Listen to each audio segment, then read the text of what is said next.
Welcome to Kerr9000's Horror House.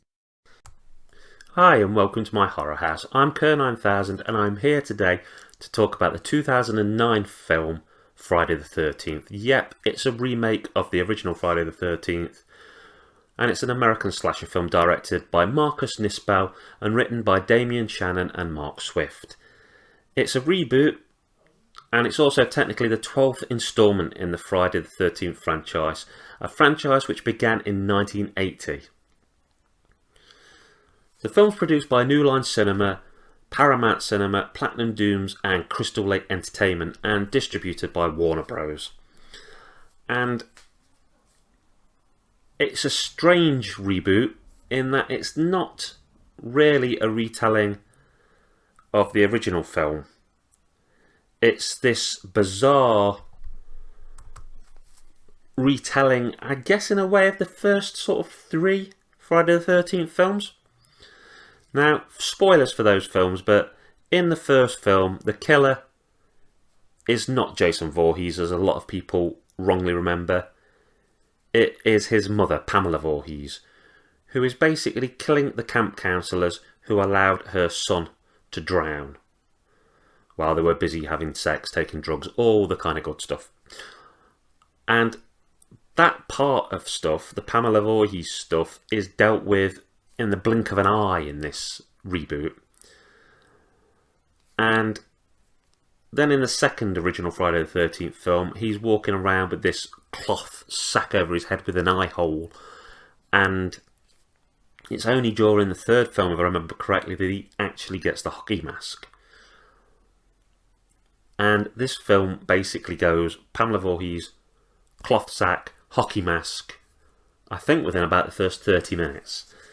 And it's a really weird film in that almost a short film's worth of stuff happens before basically the opening comes up and says what it is. And it's in this 30 minutes that you sort of do a super quick rehash of Friday the 13th 1 and 2. But it's great. It's a really good way to do it to me, because everybody nowadays thinks of Jason as the hockey mask wearing Jason. So you kind of want to fast forward to that as quickly as you can, and I think they do a great job of it. And there's quite a bit of death in this start. It really does start off and do this like one little mini film, bring up some credits, and then does a proper new film. So I've really got to give them credit there for basically covering a lot of ground quickly. And the whole film provides a decent kill count with some good blood and gore, some good effects. I think the acting's pretty good. The music's done well. I am really surprised that this film didn't get a sequel.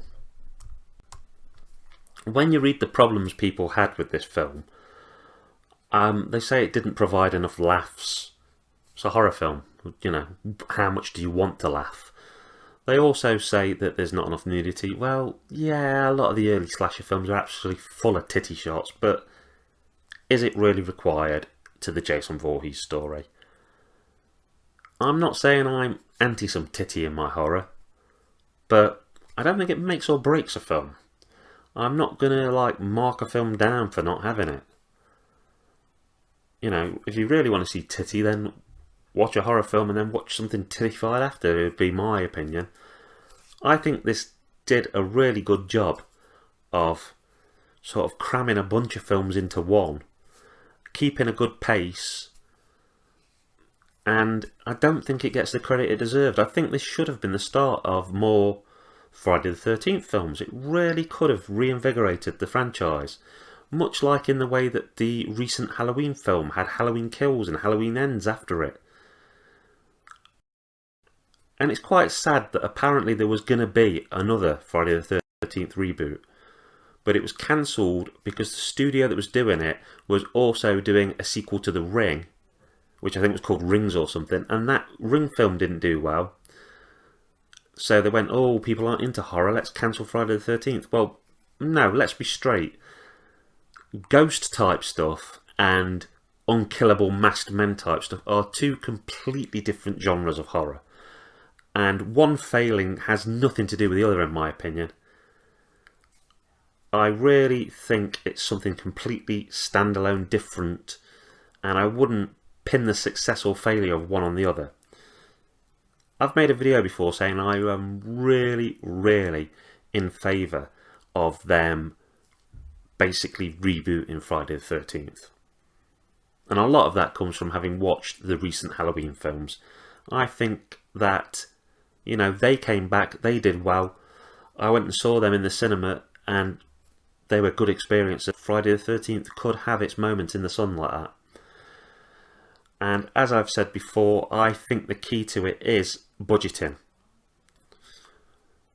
Recently I went and saw Evil Dead Rise. And that had quite a small budget for a Hollywood film. And it made a lot of money quite fast. And I think that's what Friday the 13th needs to do. Have a small budget so that you don't have this giant goalpost to reach. If you can make the film on the cheap, then you don't really have to make a very lot of money to be a success. I think sometimes with these horror things, they go for the big A-list actors and they paste money on top of money, and you know, really a lot of old horror was done with up-and-coming actors. It gave people a way to break into the industry. People started off in what were considered shoddy horror movies and then later became a big star. And for me, some films should go back to that. Take a small budget, take some unknown actors who are hungry, buckets of blood, and go out there and make a name for everybody involved.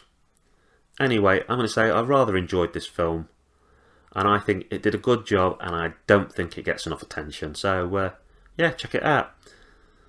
Anyway, keep on enjoying those horror movies, boys and ghouls. It's Kerr9000 signing out, saying take care of yourself and each other. Laters, taters.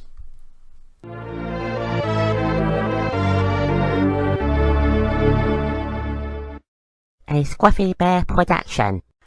Hi, it's Kerr9000, the Chrome-Faced Man. I'd just like to say thank you for making it to the end of my video. I've got lots of stuff on my channel. My Horror House doing horror reviews, Games Room doing games, Sci-Fi Station. It's absolutely chock-a-block full.